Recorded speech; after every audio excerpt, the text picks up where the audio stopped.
राधे राधे। जय श्री कृष्ण। जय माँ शमशान काली। सभी दर्शकों का, साधक साधिकाओं का व सर्वसामान्य लोगों का स्वागत है मेरा YouTube चैनल जिसका नाम है रहस्यमयी प्राचीन विद्या। तो आज मैं दर्शकों के समक्ष शत्रु जो मारण प्रयोग लेकर के उपस्थित हूँ, क्योंकि बहुत से लोग मेरे से मांगते रहते हैं। अनगिनत वीडियो भी YouTube में है। खैर, ये जो मैं प्रयोग बताने जा रहा हूँ सोच समझ करके करें। सिर्फ जानकारी के निमित्त में ज़्यादातर मैं कहना चाहूँगा कि विशेष मैं करने के लिए नहीं कह रहा हूँ, सिर्फ जानकारी के लिए, इन्फॉर्मेशन के लिए ये मैं दे रहा हूँ।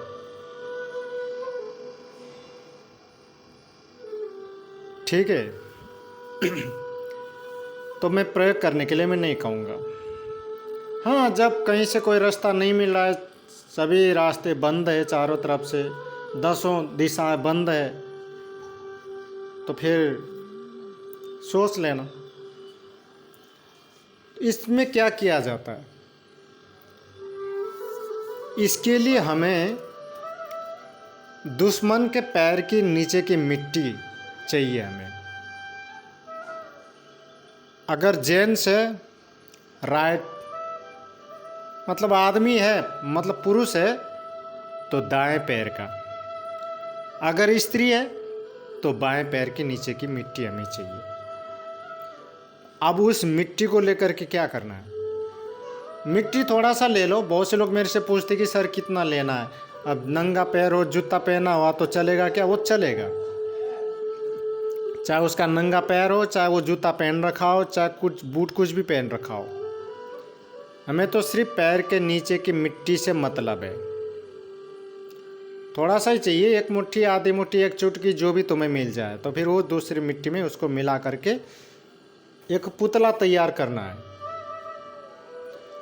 पुतले को बनाकर ऐसी जगह रख देना है हमें जहाँ छाँव, यानी कि छाया, ठीक है ना, छाया हो। तो छाया में, कहने का मतलब छाया में इसको सुखाना है, धूप में नहीं सुखाना है, ना अग्नि के ताप में इसको सुखाना है, इसको छाया में सुखाना है। अगर बाई चांस चटक भी जाता है तो कई बार ऐसा होता है कि भाई जैसे चिमनी मिट्टी से हम बनाते तो चटक जाती है। अगर चटक भी जाए तो उसे मिट्टी लगा करके सही कर देना जहाँ जहाँ से वो चटका है। ठीक है। अब उसके बाद पुतले पर हमें क्या करना है, दुश्मन की प्राण प्रतिष्ठा करना है। ठीक है। प्राण प्रतिष्ठा अगर नहीं जानते तो किसी योग्य स्थानीय पंडित से पूछो, किसी आचार्य शास्त्री जी से पूछ लो। तो प्राण प्रतिष्ठित करना है विधि विधान से। उसके बाद क्या करना है, पुतले को एक मुर्गा लेना है काला कलर का। मुर्गे के खून से उसको क्या करना, नहला देना है। और पुतले को चीता, ठीक है ना, एक चीता तैयार कर लेना। पुतले को चीता तैयार करके चीता के ऊपर उस पुतले को रख देना है। रखने के बाद जो मारण जो मंत्र है 51,000 बार जाप करना है।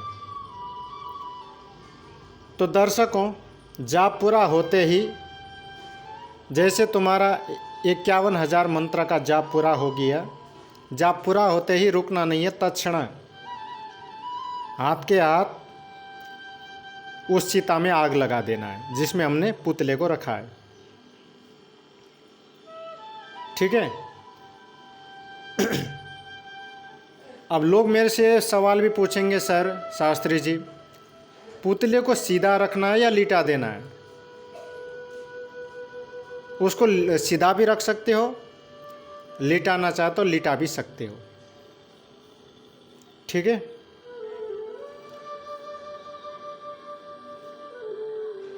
अब तुमने चिता में आग लगा दिया मंत्र जाप पूरा होते ही, पुतले से तो उस चिता में आग लगा देंगे। चिता खत्म होने तक दुश्मन का खात्मा हो जाएगा। यानी कि जो भी तुम्हारा दुश्मन है, चाहे वो कहीं भी रह रहा हो, देश विदेश कहीं भी रह रहा हो, वो मरेगा जरूर, उसे कोई नहीं बचा सकता। जहाँ होगा वहीं वो मरेगा वो, यानी कि मृत्यु को, मौत को प्राप्त होगा। टाइम कितना लगता है दुश्मन को ख़त्म होने के लिए? जितना है चिता जल करके ख़त्म होने में टाइम लगता है, उतना ही टाइम उसको लगता है। ठीक है। उसके बाद हमें क्या करना है? दशांश हवन करना है, क्योंकि हमने 51,000 मंत्र का जाप किया, तो उसका आधा जो, उसका जो दशांश जो भाग है, हवन करना है। दशांश किसे कहते हैं? 10 का जो भाग, जो अंश है, यानी कि 10,000 का 5,000 तुमको जो है, 5,000 भी तुम आहुति दे सकते हो। दशमांश, दशांश हवन करना है। ठीक है। अब ये तुम्हारे ऊपर है, चाहो तो 10,000 तो नहीं तो 5,000 तो आहुति देनी है। दशांश हवन करेंगे। ठीक है। हवन शुरू करना है। तो दर्शकों, साधक साधिकाओं, एक बात मैं बता देना चाहूँगा कि जब चिता जलना शुरू हो जाए ना, तो प्राण प्रतिष्ठा मंत्र मैं तुमको बता देता हूँ। मैं ओम नमो काले श्री अमुक, मैं प्राण प्रतिष्ठा मंत्र भी मैं बता देता हूँ कि देखो अलग अलग विधि विधान है। ये नहीं कि भाई अब तुम देवी देवता के लिए जो प्राण प्रतिष्ठा मंत्र यूज करते हो यहाँ यूज करें, नहीं। हालांकि प्रक्रिया तो खैर वही है, लेकिन व्यक्ति का नाम बदल जाता है मंत्र में। अब देवी देवता के लिए तो अलग प्राण प्रतिष्ठा है, और ये जो मारण क्रिया के लिए अलग प्राण प्रतिष्ठा, जो शत्रु के लिए हम प्राण प्रतिष्ठा करते हैं उस। ठीक है। तो ये प्राण प्रतिष्ठा मंत्र है, जब पुतला तैयार होता है तब जा कर के ये किया जाता है। चलो मैं बता देता हूँ। ओम नमो काली श्री अमुक प्राण प्रतिष्ठा कुरु कुरु स्वाहा, ये प्राण प्रतिष्ठा मंत्र है।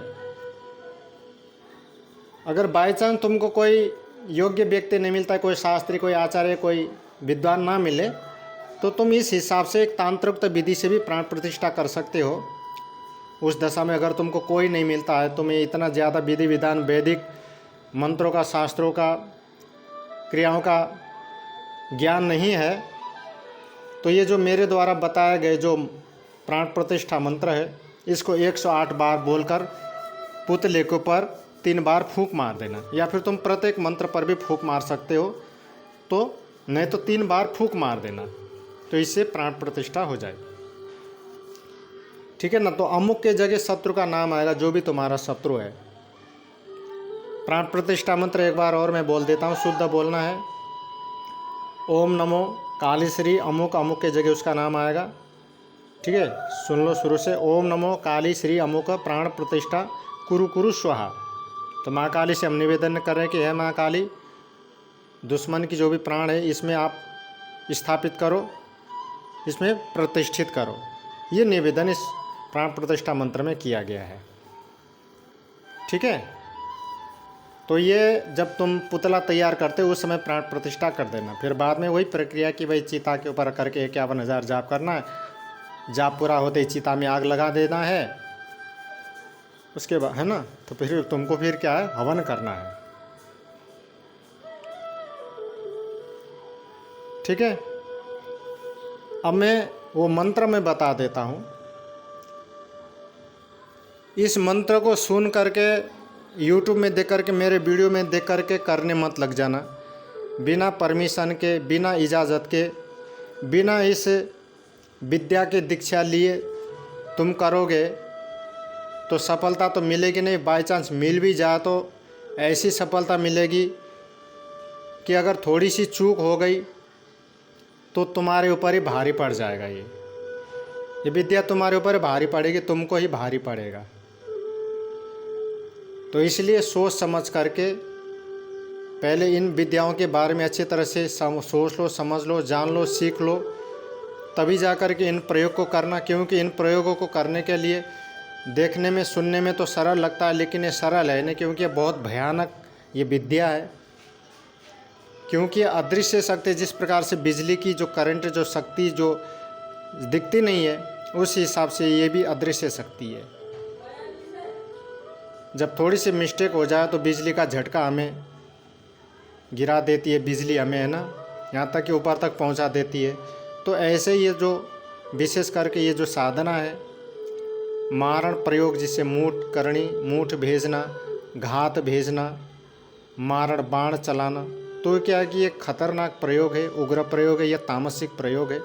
इसमें सामने वाले की जान जाने की भी संभावना है। इसलिए पहले अपने किसी के भी ऊपर मूठ चलाने से पहले, उसके ऊपर मारण प्रयोग करने से पहले, मारण मंत्रों का मंत्र रूपी बाण प्रयोग करने से पहले हमें क्या करना है? अपने घर को भी किलित करना है, अपने परिवार वाले को भी किलित करना, सुरक्षित करना है, अपने आप को भी किलित करे, सुरक्षित करे, और जिस स्थान पर बैठ कर के हम ये करें, सुरक्षा घेरा जरूर खींच लें। और विशेष जो बात है, चाहे तुम सुरक्षा घेरा खींचो या ना खींचो, लेकिन अपने शरीर को जरूर सुरक्षित कर लो। तुम्हारे गले में सुरक्षा कवच जरूर होना चाहिए। नहीं तो, क्योंकि जिसके ऊपर हम ये प्रयोग कर रहे हैं, थोड़ी सी भी मिस्टेक हो गई तो तुमको ही ले बैठेगा। तो इसलिए सोच समझ करके ये करें। तो ये मंत्र इस प्रकार है: ओम ह्रीम बगलामुखी अमुक शत्रु मारय मारय ओम फट स्वाहा। तो मैंने ये कोई ज़्यादा लंबा चौड़ा मैंने प्रयोग नहीं दिया है। ये सिर्फ एक दिवसीय प्रयोग है, जिसको तुम शनिवार के दिन कर सकते हो। शनिवार के रात्रि, दिन में तो नहीं, रात्रि में। दिन बोले तो अब ये शनिवार का दिन, तो मतलब दिन रात सभी ले लो, यानी कि शनिवार के दिन का मतलब शनिवार के रात को ये करना है। शनिवार का दिन हो तो रात को ये करना है, ठीक है ना। 12 बजे ये किया जाता है। शनिवार और अमावस्या, और भी ज़्यादा सटीक इसका प्रभाव अगर देखना हो तो अमावस्या की रात में, जिसे काली रात कहते हैं, उस रात्रि को करो। अब दिवाली की अमावस्या और भी शक्तिशाली होती है, वो तो साल में एक बार ही आता है, वो अमावस्या, वो रात्रि एक बार ही आती है, ठीक है ना। तो ऐसी कोई बात नहीं कि भाई दिवाली की अमावस्या को ही करे तो सफलता मिले, ऐसी कोई बात नहीं है।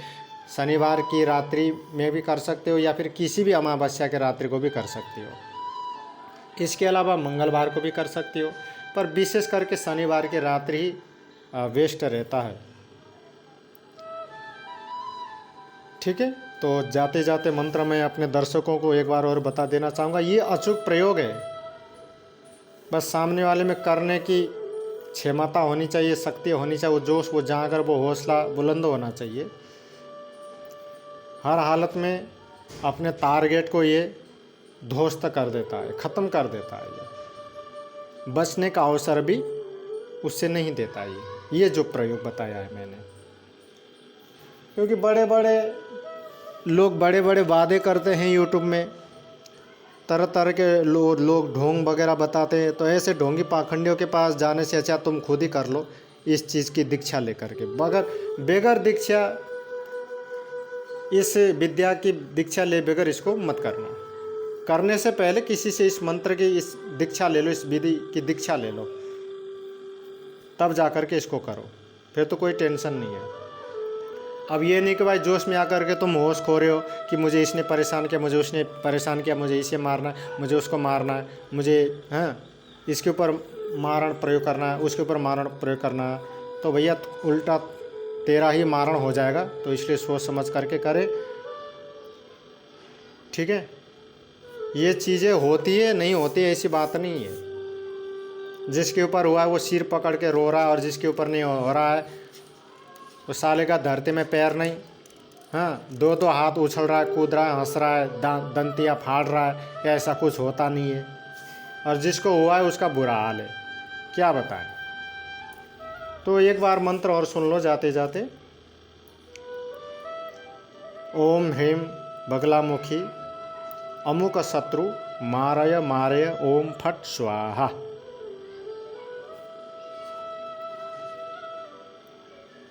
यहाँ लोग मेरे से सवाल करेंगे, सर हवन कैसे करेंगे, आपने वो तो बताया नहीं, सामग्री समीधा क्या है।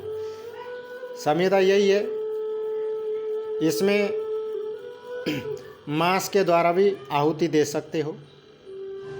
मांस के टुकड़े कर लो 108, ठीक है ना, या फिर हवन सामग्री या फिर काले तिल से भी आहुति दे सकते हो, ठीक है। तो और कोई बात समझ में ना आए तो मेरे को फ़ोन करके पूछ सकते हो, व्हाट्सएप पर पूछ सकते हो। बिना वजह मुझे परेशान करने के लिए कोई फ़ोन नहीं करेगा, या मुझे आजमाने के लिए, मेरी विद्या को आजमाने के लिए कोई फ़ोन नहीं करेगा। जो मुझे डिस्टर्ब करेगा, मुझे परेशान करेगा, उससे मैं तो परेशान नहीं करूँगा, लेकिन मेरी जो शक्तियाँ हैं वो उसे ज़रूर सबक सिखाएगी। बहुत से लोग सबक सीख भी चुके हैं। तो इसलिए मेरे यहाँ फ़ोन करने वाले 100 बार सोच कर ही फ़ोन करें कि मैं कहाँ फ़ोन कर रहा हूँ, किससे बात कर रहा हूँ, और किसके साथ क्या बात करने से क्या होगा, क्या नुकसान होगा, क्या नहीं होगा। क्योंकि बहुत से बेटी चोद लोग ऐसे हैं, हरामखोर, भौंकने वाले कुत्ते, बेवजह फ़ोन करके परेशान करते हैं। हाँ गुरुजी मुझे दीक्षा लेना, हाँ सर जी मुझे दीक्षा लेना है। उसके बाद फिर कोई जवाब ही नहीं। फिर कोई फ़ोन कर रहा है, सर मेरी ये परेशानी है, मुझे इसका इलाज करवाना है, मुझे काम करवाना है, अपना बैंक अकाउंट नंबर दो, अपना फ़ोन पे या गूगल पे नंबर दो, आपको पैसा भेज दूंगा। बाद में कोई जवाब नहीं।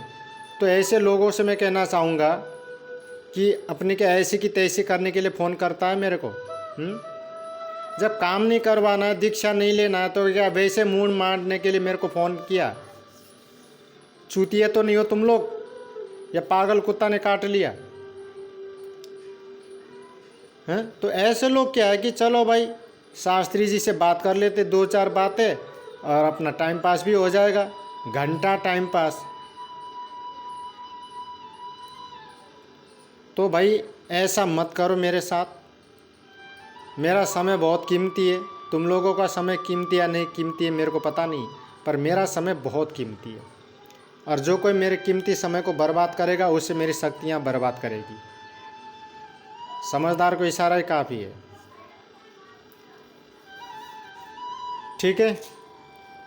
तो आज के लिए बस इतना ही। जय मां शमशान काली, जय काल भैरव, खुश रहो।